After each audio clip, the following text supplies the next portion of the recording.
Salve, salve, morceguetes e morcegotes, tudo bem com vocês, camaradas? Sejam bem-vindos a mais um podcast com o seu camarada da Praxis, Marcos Morcego. Antes de começarmos este episódio especial, eu gostaria de lembrá-los de seguir o nosso site ibambecorp.com.br e o nosso Instagram e Twitter da Ibambe, Ibambe Rádio, @Ibambe Rádio, apenas isso. Também temos o meu Instagram, meu Twitter, @morcego_, Marcos_. O do Rô eu ainda não decorei, mas eu acho que é @Rô_revisor. Então vai lá, segue ele também. Não esquece que o seu apoio é muito importante, é o que ajuda a manter o podcast, é o que tá ajudando nos projetos aí. Eu não tô te escutando. É que eu tô gravando.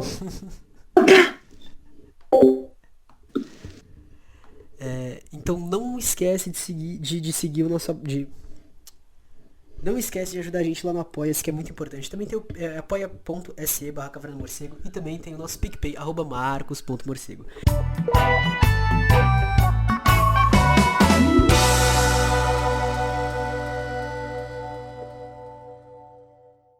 Salve, salve, morceguetes e morcegotes, tudo bem com vocês, camaradas? Estamos aqui para mais um episódio com seu podcaster da Praxis, aqui na Caverna do Morcego. E hoje com um convidado muitíssimo especial aqui, uma honra, trazendo um tema que já foi debatido aqui, mas que ainda falta muita coisa para ser falada. É um papo que dá para ir longe, inclusive pensando na questão da construção da cidade salista também. Esse papo vai ser muito pertinente, vai ter que ser debatido. E a gente tá aqui com o Vegano Vitor, camarada, pode se apresentar. Fala aí, galera. Meu nome é Vitor, né? Eu sou mais conhecido na internet como Vegano Vitor. Faço um trabalho de educação na internet, né? Principalmente no YouTube, eu acho. Meu conteúdo mais sólido, assim, é no YouTube. Mas estou sempre no Twitter também, interagindo com as tretas, no Instagram, postando foto de comida, de repente, algumas reflexões também, para dar uma incomodada aí. Então, é isso. Se quiser me acompanhar, me seguir, é Vegano Vitor em qualquer rede. É isso, Vegano Vitor em todas as redes aí, acompanha o canal dele no YouTube, vai lá no Instagram, entra na hashtag almoço vegano, hashtag, mano, eu fico só olhando assim, eu chego na minha mãe e falo, mãe, qualquer dia você tem que fazer isso daqui, ela, não, vou fazer, é isso aí. Mas então, a gente tá aqui pra trocar uma ideia, já vou avisando que ainda é meio segredo assim, até pra mim o que vai ser a ideia, só o Vitor sabe o que vai ser e nós vamos trocar essa ideia aqui. Pode começar aí, pode desenrolar, parceiro. Então, a gente estava até conversando aqui um pouquinho antes de começar a gravação, que o Marcos não é vegano, né? Mas está aí super aberto para debater, inclusive é a segunda vez que tem uma pessoa vegana aqui trazendo essa ideia. E, de repente, eu acho que seria massa começar falando sobre a questão da praxis, que você falou já aí no começo do episódio, que a praxis é um conceito super importante, né, no marxismo e na esquerda de forma geral. E acho que muitas pessoas têm uma ideia bem equivocada do que é a praxis, do que significa, e geralmente usa a praxis só para substituir a palavra prática, né? Mas a praxis não é só prática. Praxis é uma prática aliada com a teoria, aliada com o conhecimento. Inclusive, existe uma relação dialética entre prática e entre a teoria e a prática, né? E isso é o que define a praxis no fim das contas. Claro que é um conceito muito mais complexo do que isso, mas resumindo, né? Inclusive tem um vídeo da Sabrina Fernandes, excelente, sobre a praxis, se chama P de Praxis, quem quiser, né, se aprofundar mais. Mas a praxis... Eu lembrei do Paulo Freire, porque tá todo mundo postando agora a frase do Paulo Freire, né? É preciso aproximar as nossas palavras das nossas ações. Uhum. Pesado. É isso aí. E no veganismo, a praxis, né, do veganismo envolve não consumir animais. E eu acho que é massa observar o veganismo por esse conceito, porque ajuda a gente a entender, né, a partir de outras perspectivas, o quão importante é essa forma de se relacionar com o mundo, né? Que muitas pessoas definem veganismo simplesmente como você não come animais, você respeita os bichinhos, né? Mas na real, o veganismo ele entra como uma contraposição ao especismo. E da mesma forma, né, que a gente está mergulhado em um monte de ideologias, na ideologia liberal principalmente, tão mergulhado que às vezes a gente não consegue enxergar essa ideologia. O especismo tá também, né, nesse patamar de uma ideologia que a gente não consegue enxergar de tão mergulhado que a gente está nela. Então é importante a gente sair um pouco da água para a gente conseguir tentar enxergar isso aí.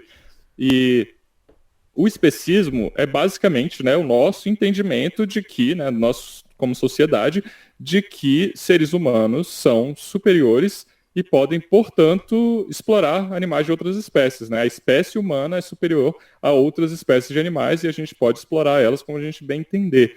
E a gente vem fazendo isso década após década, né? E claro que antes do advento do capitalismo, ou da expansão do capitalismo, isso já existia, mas com o capitalismo, o especismo ganhou uma nova forma, até quase que um novo significado, porque tanto a dimensão em termos de números quanto a intensidade dessa exploração aumentaram absurdamente, absurdamente. A gente está falando hoje de mais de 70 bilhões de animais terrestres mortos todos os anos só para alimentação. 70 bilhões é um número que a gente não consegue nem conceber, sabe? Então, se você colocar animais marinhos nessa conta, isso passa de 1 trilhão. 1 trilhão de animais, isso não faz nem sentido na nossa cabeça, sabe? Animais marinhos, eles são contados em peso, né, em toneladas, então não tem nenhuma contagem de indivíduos que são mortos na indústria da pesca. E aí, então, voltando ali para a definição que eu acho mais coerente do veganismo, o veganismo entra como uma antítese, né, uma coisa contrária ao especismo. O veganismo entende que animais de outras espécies merecem respeito. É uma coisa, tipo, não é uma coisa do outro mundo, né? Não é uma coisa também de, tipo, eu gosto sempre de usar esse exemplo, a gente não quer que golfinho tenha direito a voto, sabe? A gente não quer dar direito à educação básica, ensino básico infantil para elefantes, sabe? É uma questão de respeito, é o mínimo, sabe? Eu gosto de dizer também que o veganismo é o mínimo. A partir do veganismo a gente vai alcançar outras coisas, mas o veganismo é o mínimo. É só respeitar, sabe? E daí, uma vez que a gente tem, né, ideologicamente, o veganismo como uma coisa que faz sentido pra gente, isso aconteceu muito comigo quando eu estava começando a estudar sobre essas coisas, eu entendi para mim que o veganismo é o que fazia sentido, né? Eu ainda consumia animais, eu ainda explorava animais, eu ainda participava, né, de todos desse rolê, mas eu entendi que essas coisas não estavam de acordo, eu não estava agindo de acordo com meus valores, porque meus valores eram antiespecistas, né? E daí, e agora que eu chego de volta aqui, depois de todo esse rolê, na praxis, né? A praxis do veganismo envolve não consumir animais, porque a gente sabe que existe uma exploração absurda na forma como esses animais são criados e mortos até chegarem nos nossos pratos, né? Então, eu acho que de repente esse é um ótimo ponto de partida para a gente falar sobre veganismo, falar sobre a praxis do veganismo e sobre o que são os nossos valores e o que é a nossa prática. E daí, se você tá me deixando com o microfone aberto aqui, eu vou falando. Então, deixa eu fazer um corte aqui, porque eu acho muito interessante. Talvez pelo fato de eu não ser, porque, por exemplo, você fala da questão da exploração de animais, etc e tal, e eu nunca cheguei a estudar, a ver documentários, a ler aprofundadamente. Tá na minha lista, porém, ainda tá na lista, né? E só que só de ver vocês falando, de ouvir vocês, de trocar essa ideia, de tá numa cidade do interior, ou seja, uma cidade onde tem muito sítio, uma cidade onde acontece muita coisa. Meu avô, ele cuidava de gado, ele não chegava a matar pra gente comer, não chegava a vender, ele cuidava, porque ele gostava, era o sonho dele de criança, cuidar de vaca. E um bagulho que eu até falo pra Ana Luísa, eu falei inclusive no podcast, que era muito louco, tipo, às vezes ele comprava uma vaca que ela era totalmente, como eu posso dizer, tinha medo, tipo, arisca, e aí ela virava praticamente alguém da família, tipo, meu avô ele chegava de manhã, ele ia pra fora, ela ia lá pra receber carinho, e ela ficava lá e se olhava e falava, mano, e aí você começa a reparar já dessas coisas, tipo, você não precisa nem começar a entrar na teoria pra entender que tá errado como que a gente tá levando o bagulho. Você olha e fala, mano, tem um. Tem um problema aqui realmente. Era só isso. Não, um problemaço. E isso eu acho que já conversa muito com o que eu ia trazer logo em seguida, que eu falo às vezes sobre a questão dos valores, né? E muita gente reclama que veganos estão empurrando seus valores para as outras pessoas, ou estão empurrando goela abaixo, né? Isso para outras pessoas. E daí eu quero fazer uma distinção aqui entre valores individuais de cada pessoa como indivíduo, e valores sociais da sociedade de uma forma geral, né? Existe uma distinção enorme nesse caso aqui quando a gente está falando do especismo e da forma como as pessoas, né, exploram ou não animais. Quando a gente fala de valores individuais, as pessoas como indivíduos, praticamente todos nós temos como valor que animais de outras espécies merecem o mínimo de respeito. Isso é uma coisa assim que, se você perguntar para qualquer pessoa na rua, você é a favor da crueldade contra animais? Ninguém vai te dizer, a não ser que seja um sociopata, né? Ninguém vai te dizer que, não, sim, acho que é justificável, acho que é ótimo que exista crueldade. Ninguém vai falar isso. As pessoas vão falar muito pelo contrário. Não, claro que não. Muita gente gosta de dizer, inclusive, eu amo animais. E aí, só que geralmente quando a pessoa fala eu amo animais, ela tá falando mais de cães e gatos, né? Não tá falando. Talvez esteja falando de zebra, de leão, né? Mas não, mas não de animais, todos os outros animais.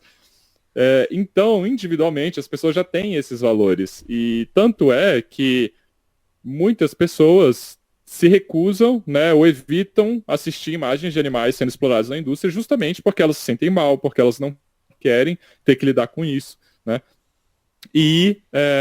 Mas a sociedade, nos valores da sociedade, né, a gente tem uma visão completamente especista. É socialmente aceito que a gente faça com animais de outras espécies coisas terríveis. É socialmente e é institucionalmente aceito também. Então, muitas pessoas falam, não, eu sou contra a crueldade animal, então por isso que o governo tem que ir lá e fiscalizar quando existe crueldade contra animais, né, nas fazendas, na criação de porcos, na criação de galinhas e tal. Só que é legal, perante a lei, é legal você fazer castração de porcos sem anestesia, você cortar os dentes dos porcos sem anestesia, você fazer marcação com ferro quente em bois e vacas sem anestesia, inclusive no rosto desses animais, né?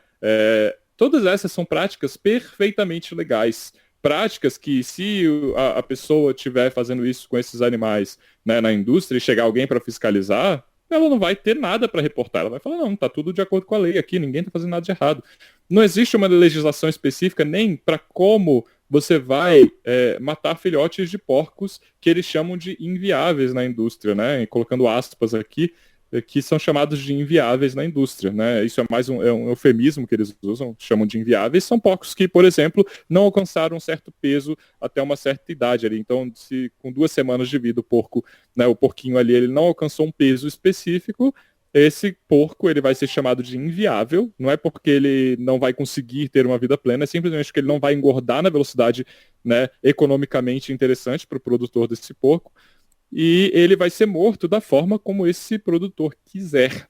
Então, se ele quiser dar marretada na cabeça do porco, se ele quiser bater com a cabeça do porco no chão né, da fazenda, ele vai poder fazer isso, e isso, né, o governo não legisla sobre isso. Inclusive, nos Estados Unidos, essa é uma prática super comum, simplesmente bater com a cabeça do porco no chão, e eles têm até um nome para isso, que é blunt force trauma, que seria meio que um traumatismo, né, por força. E então, todas as pessoas, né, que não são sociopatas e que são colocadas de frente com essa enorme contradição que existe entre o que é legal, o que é aceito socialmente, né, e o que é o valor individual das pessoas, essas pessoas entram num conflito ali. Né? E eu tô falando isso, eu não tô falando isso aqui tipo assim, de um trono de, não, eu sou perfeito agora, então eu tô julgando todo mundo. Não, de forma nenhuma. Eu tô falando isso justamente porque eu consigo pensar em todas as vezes que isso aconteceu comigo, que eu, né, maioria da minha vida, eu consumia animais, eu participei disso, eu fazia churrasco, eu era o cara do churrasco que ficava na churrasqueira girando espeto, sabe? Então, eu não tô falando isso num ponto de julgamento, eu tô inclusive fazendo uma autoanálise aqui. eu vi essas coisas, né? E eu precisava, assim que alguém me apresentava alguma informação relacionada com isso, né? Alguém me mandava um vídeo, falava, Vitor, assisti isso aqui, assiste esse vídeo, né? Ah, tô querendo virar vegetariano porque por causa dessa crueldade aqui, se liga. Eu procurava imediatamente, toda vez que eu era confrontado com isso, que me deixava nessa situação de conflito, eu procurava imediatamente alguma desculpa, algum motivo, alguma coisinha para eu me afastar disso. Eu falava, eu não quero fazer isso. Então, muitas dessas desculpas, elas acontecem de uma maneira até assim natural. Você, por exemplo, vou dar um exemplo que aconteceu comigo. Tinha uma amiga minha, quando eu estava perto de entrar na faculdade, eu tinha ali 18 anos, mais ou menos, 19 anos, e ela resolveu se tornar vegetariana e ela me mandou um vídeo mostrando, era meio que um compilado, assim, não era um vídeo longo, não era um documentário, mas um compilado de formas, né, grotescas que a indústria explora animais pra gente consumir. E aí ela tava virando vegetariana por causa disso e ela me mandou assistir. E aí eu falei com meu pai, eu falei, pai, olha só que absurdo isso aqui, né, que coisa horrível que tá sendo feita, né, a gente tem que...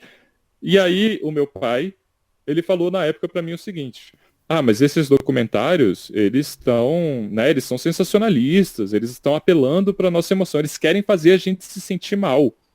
E isso foi o bastante para eu falar, nossa, então eles que estão errados, sabe? Eles querem fazer eu me sentir mal, esse é o objetivo deles, e portanto, a ideia que eles estão apresentando é falsa, ou eu posso simplesmente desconsiderar e continuar aqui consumindo, né, esses animais sem culpa absolutamente nenhuma. E isso não é para dizer que meu pai é uma pessoa ruim, ou de forma nenhuma. Meu pai hoje em dia ele é quase vegano. Mas é para dizer que essa desculpa para mim funcionou. E muitas outras, depois que eu fui confrontado com outras, né, situações, com outros eventos, outras conversas com outras pessoas, muitas dessas desculpas me serviram muito bem. Por exemplo, uma das desculpas, eu preciso comer carne, né? Preciso da proteína. Se eu não comer carne, eu não vou ter proteína. Então, isso é um dos maiores mitos. Outra desculpa, veganos são radicais demais, né? Eles são extremistas. Então, eu não posso ir nem para um extremo, nem para outro. Tem que ficar aqui no meio, sabe? Então, eu também não vou ser o cara que vai, né, consumir carne de manhã, de tarde à noite, mas eu também não vou ser vegano, porque vegano é extremo demais. E isso a gente vê já direto uma relação com a teoria da ferradura, né? Com, tipo, sei lá, a esquerda radical é exatamente igual à extrema direita, né? Tipo, eles querem coisas exatamente iguais, é tudo uma ditadura. A ditadura de Mano, esquerda é tão ruim quanto a ditadura é de isso. direita. É isso. Tipo, minha mãe, ela chegou a ser vegana por um tempo. Ela acabou retornando justamente por causa do hábito que tem aqui no interior. Porque, tipo, pô, a gente tá no interior, a gente tá num lugar onde tem sítio pra todo lado, que dava pra ter todo tipo de plantação, dava pra ter de tudo. Bom, praticamente tudo tá virando monocultura, Uhum. né? É muita cana, agora começou amendoim pra todo lado, eles queimaram mó região aqui pra começar a plantar amendoim.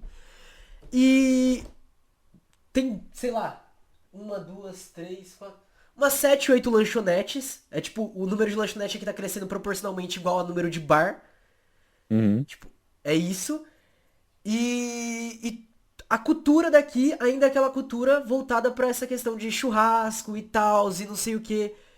Só que, mano, meu avô ele montou uma. Tipo uma. Aquele bagulho, uma estufa. Tipo uma estufa, assim, coisa pequena. Pra fazer umas plantações ali. Couve, rúcula. De tudo, de tudo, de tudo. Uma coisa pequena, em um sítiozinho. E já dava pra gente se alimentar, sei lá, tipo, toda semana. A gente tinha o da semana ali garantido. Uhum. Se toda a família daqui que tem um lugarzinho, fundinho de casa e tudo, fizer isso, meu, dá pra. A cidade inteira nunca mais vai precisar produzir nada animal. Nada. Uhum. Nada. Não vai ocupar espaço. Não vai. Tipo, resolveria tudo. Mas não tem nada, tipo, não tem nem essa discussão aqui na região. Não tem. Porque ela Uhum. é dominada pelas grandes indústrias, né? Uhum. Aqui chegou agora, a última indústria que começou a contratar aqui é uma indústria justamente voltada para essa área. E é o que gera emprego aqui na região. No final é isso que vai acabar importando e tal. Nossa, é osso. Sim, é até interessante você falar disso, porque eu falei de muita coisa aqui que muita gente vai entender como uma parada de culpabilizar, né? Então, tipo assim, o Vitor tá dizendo que eu sou uma pessoa ruim porque eu faço isso, né? Eu tô sentindo culpa agora por causa do Vitor, né? O Vitor quer fazer eu me sentir mal. E não é assim, né? A gente sabe que muitas das nossas ações, talvez a maioria, elas são influenciadas intencionalmente por outras, né, por interesses do capital. E isso funciona muito bem com a relação em relação à indústria da carne. Existe, eu acho que talvez seja interessante explicar aqui, que a indústria da carne ela é extremamente lucrativa porque as pessoas que criam animais, elas compram soja e milho, né, a ração de uma forma geral, mas principalmente quando você vende a carne depois, né, que você alimenta esses animais com essas plantas, você tem um lucro absurdo, né? Você tem um lucro absurdo. E não só você tem um lucro absurdo, mas você tem incentivo do governo, incentivo fiscal, você tem perdão de dívida, que acontece aí de vez em quando também, né? A boiada passando. Você pode Você misturar tem. coisa na carne, que vai passar só uma investigaçãozinha depois de boa.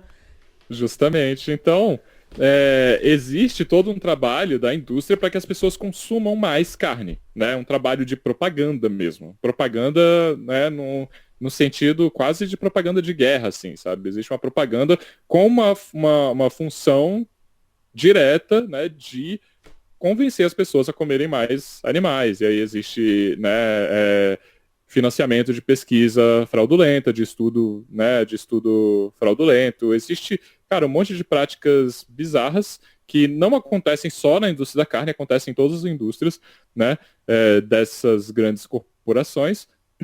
E como aconteceu na indústria do tabaco, né, na década de 50, se eu não me engano, que eram comprados estudos para dizer que tabaco não causava câncer, que não tinha problema fumar cigarro, e tem até organizações que fizeram estudos nessa época, dizendo que tabaco não causava câncer, que hoje tem estudos dizendo que colesterol não está associado com problema cardiovascular.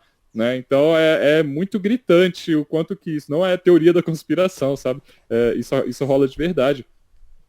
E então a gente é influenciado por isso. A gente vê as propagandas, né? Aqui em Brasília mesmo, você passa nas paradas de ônibus, quase todas as propagandas de restaurante tem um pedaço enorme de carne na frente, sabe? Ou um pedaço enorme de queijo com coisas de carne. Ninguém fica fazendo propaganda de, sabe, um macarrão com legumes, sabe? Tipo, sempre, essa cultura, ela se retroalimenta, porque enquanto a gente é bombardeado com essas propagandas, a gente cria o desejo de consumir esses produtos, a gente quer cada vez mais consumir como consomem os norte-americanos, inclusive isso está fudendo com a saúde dos estadunidenses. Essa provavelmente vai ser a primeira geração de estadunidenses que vai viver menos do que a geração anterior. Então, apesar dos avanços em medicina, né, eles vão viver menos, porque a diabetes virou uma crise, tipo assim, uma epidemia, a diabetes virou nos Estados Unidos, né, problemas cardiovasculares viraram epidemia. Então, a gente está cada vez mais consumindo isso desde a da Segunda Guerra, né? A gente vem consumindo cada vez mais ultraprocessados, e daí existe, recomendo aqui inclusive o podcast Jornal do Veneno, da Juliana Gomes, que fala muito sobre isso. Então, assim, a gente é bombardeado por toda essa propaganda dessas indústrias, e tipo, eu entendo que a maioria das pessoas tem um apego também emocional com essa questão, né, da carne, do queijo, do ovo, principalmente no interior, onde existe ali um contato mais próximo, e onde às vezes a gente vê uma criação de vacas, né, por exemplo, que você vê a vaquinha ali, você, não, tipo, o fazendeiro tá cuidando dela, não sei o quê, e aí do nada você tira ou da galinha do fundo do quintal, né, e você acha que toda a criação de leite e de ovos é exatamente igual àquilo que você tá vendo ali. E não é, sabe? E não é. E eu não tô dizendo que se fosse, seria super de boas também, né? Incentivar que isso continuasse acontecendo. Eu não acho que é.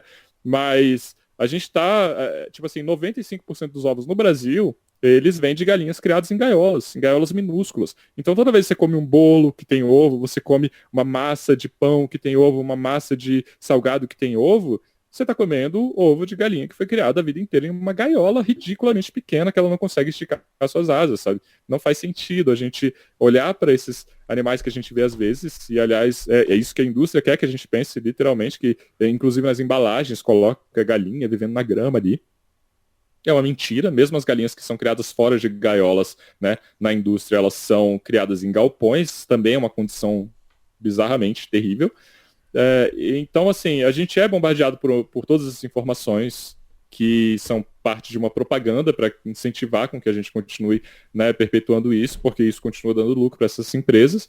E daí, né, infelizmente, parte de nós mesmos a gente ter que caçar essa informação ativamente e fazer alguma coisa a respeito, quando a gente, né, acha que isso está relacionado com nossos valores. Então, eu acho que, voltando agora na ideia dos valores, né, eu queria propor um exercício, de repente, para todo mundo que está ouvindo esse podcast.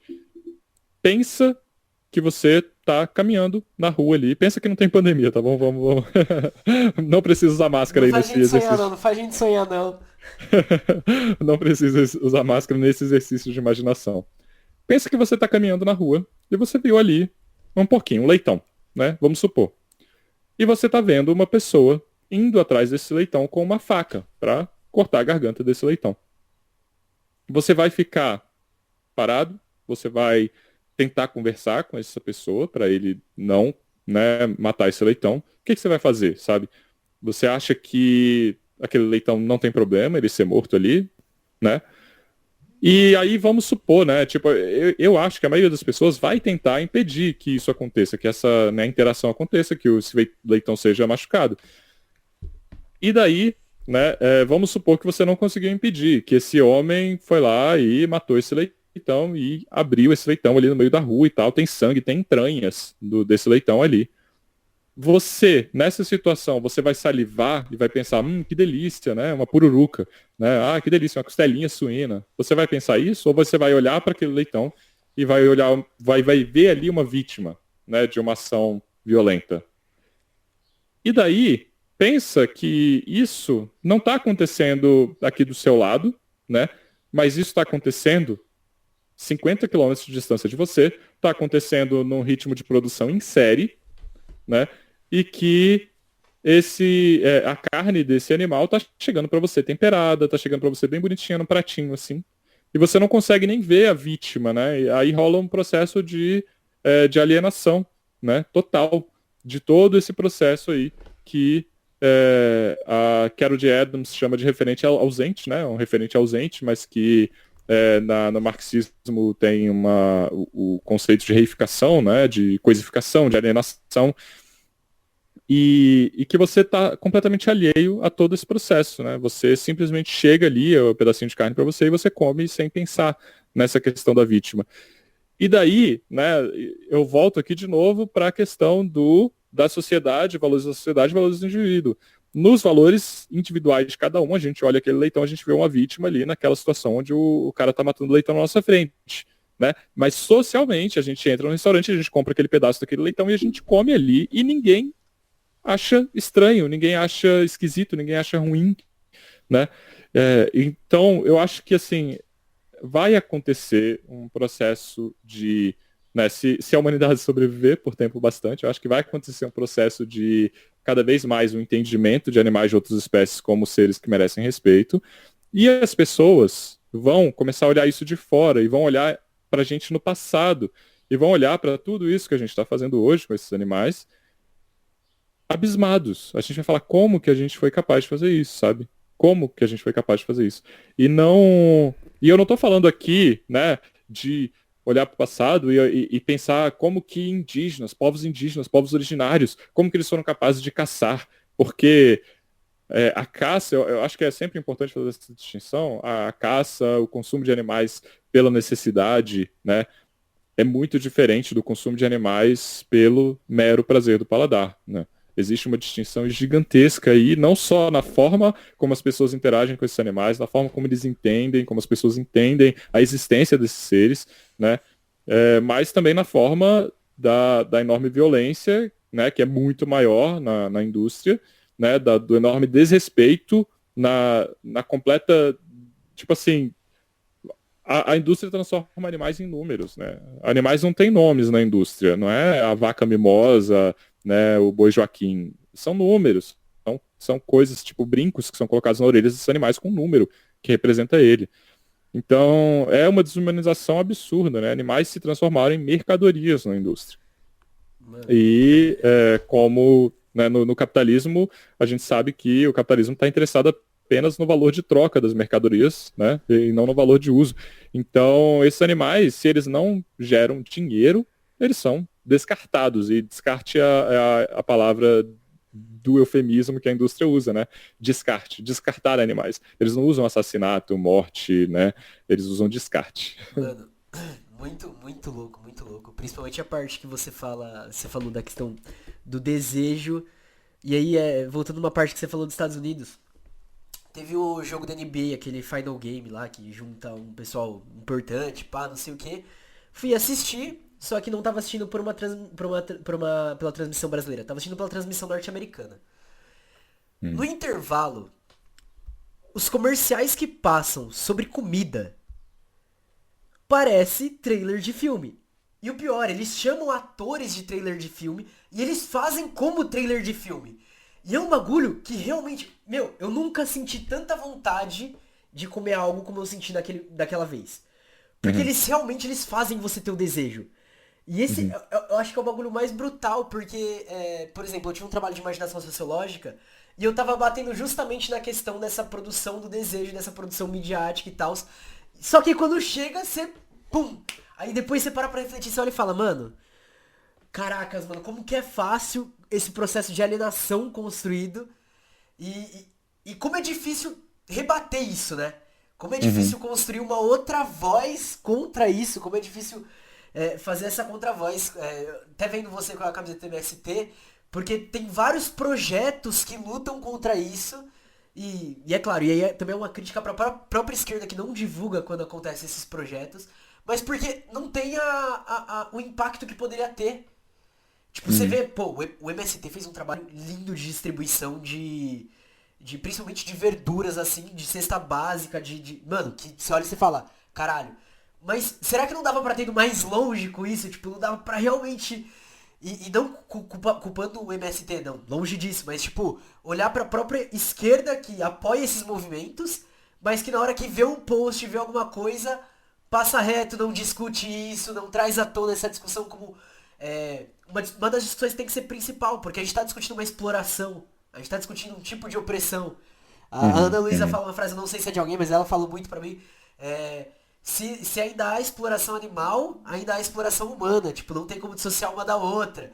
E aí você fica, mano, pô, vamos agitar esse... Por isso que eu gosto assim, de trazer, porque eu falo, é um bagulho que diariamente a gente tá sendo bombardeado, diariamente, e os animais estão sendo explorados diariamente, e a gente não leva pra uma discussão de tipo, porra, vamos rebater isso, vamos fomentar essa contraposição, essa antítese como você trouxe. Vamos levar realmente, aproximar a nossa teoria da questão prática. Porra. Cara, você falou tanta coisa e que eu acho que seria massa de comentar. A primeira delas, você falou sobre propagandas, né, nos Estados Unidos em relação à questão da alimentação. Uma das propagandas mais famosas, né, do consumo de ovos nos Estados Unidos foi uma que o Kevin Bacon participou, né? E daí o Kevin Bacon, né, por causa do nome, eles fizeram um trocadilho, porque ovos e bacon, né, são meio que o café da manhã padrão do estadunidense que a gente enxerga como estereótipo lá e tal. E eles fazem muito isso, mas eles fazem aqui no Brasil também. Então existe uma campanha nacional que se chama Beba Mais Leite, que é patrocinada por todas as grandes indústrias do leite, né, e que pagou ninguém mais, ninguém menos do que o Drauzio Varela para fomentar o consumo de leite.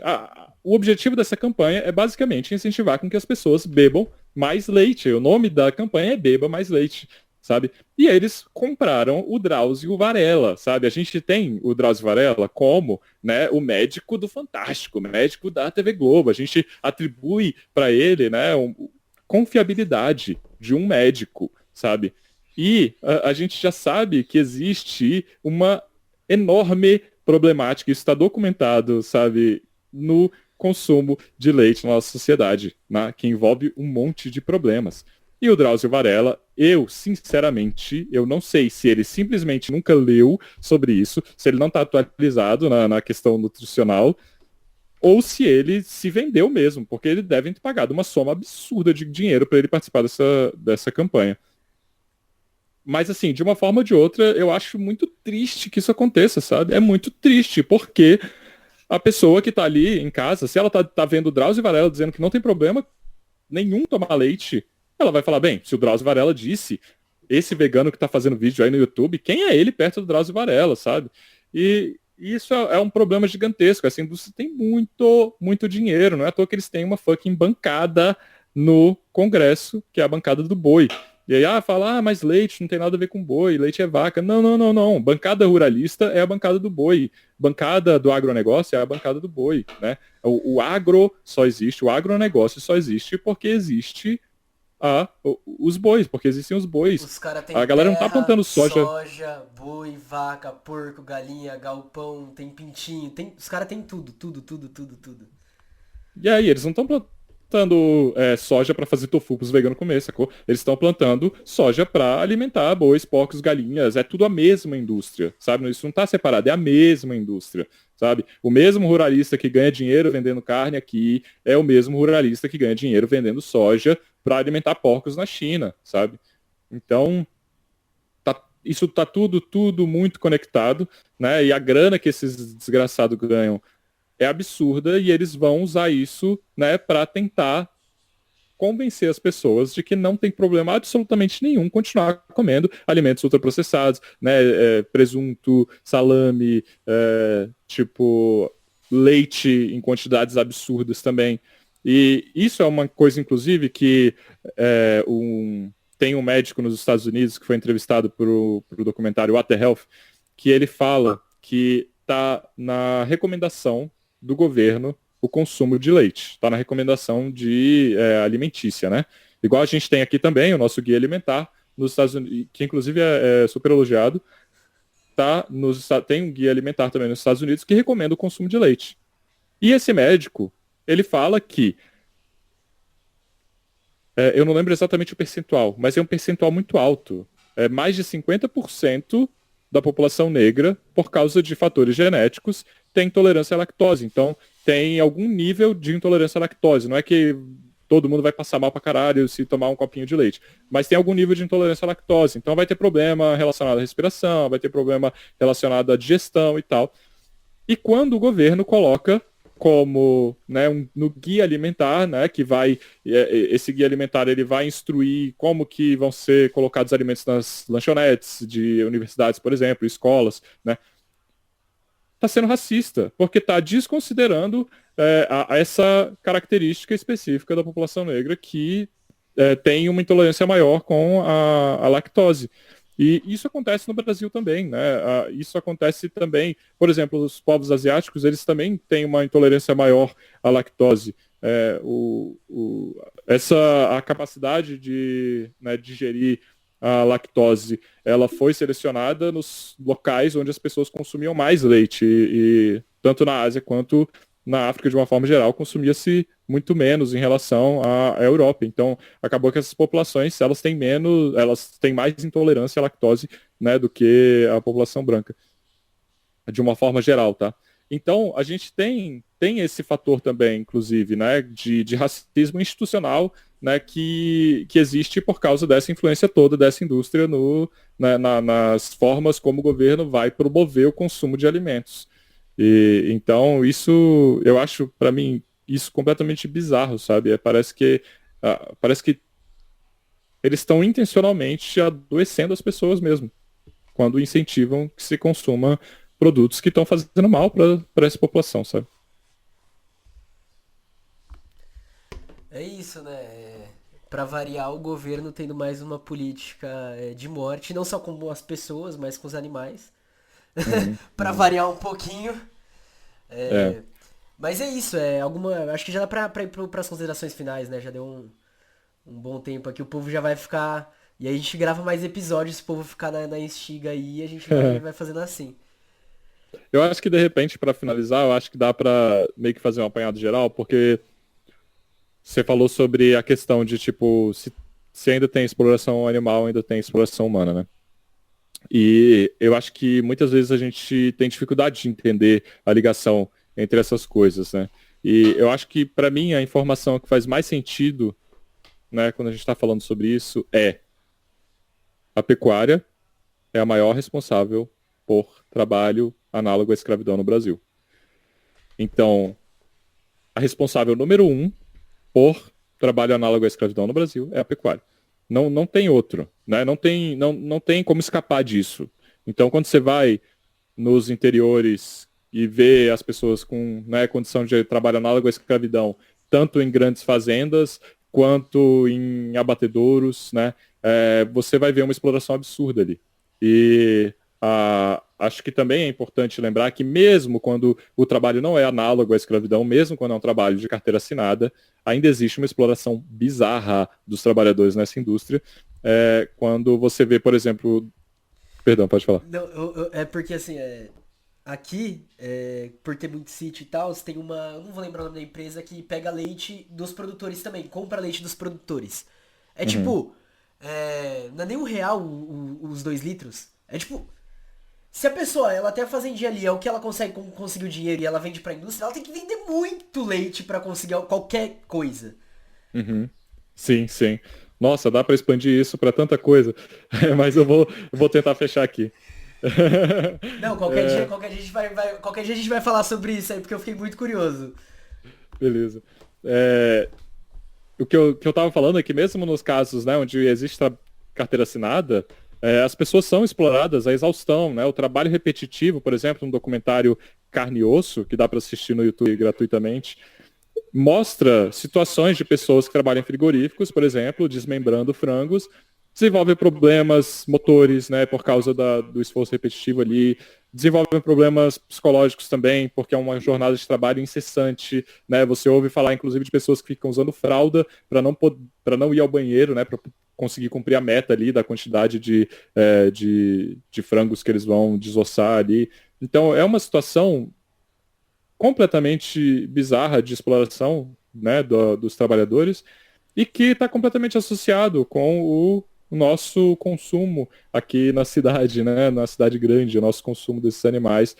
E, de novo, sem querer, né, colocar isso na culpa da individualização, né, na culpabilização individual de cada pessoa, mas é importante a gente ter acesso a essa informação. Para quê? Para a gente conseguir aliar a prática com o nosso, com a nossa com a nossa ideia, com o nosso, né, com o nosso conhecimento.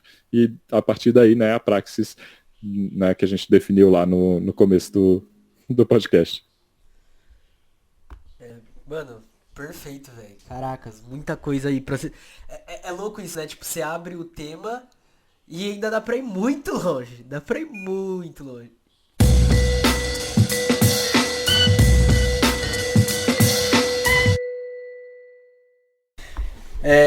Mas é isso, como eu tava falando antes de ser boicotado,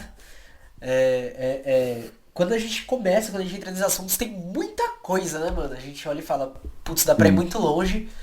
E se a gente não estiver fazendo essas discussões, a gente não vai conseguir fazer elas nunca, né, mano? Então tem que colocar elas como pauta, como a gente tá fazendo aqui, como você faz diariamente nessa Uhum. construção.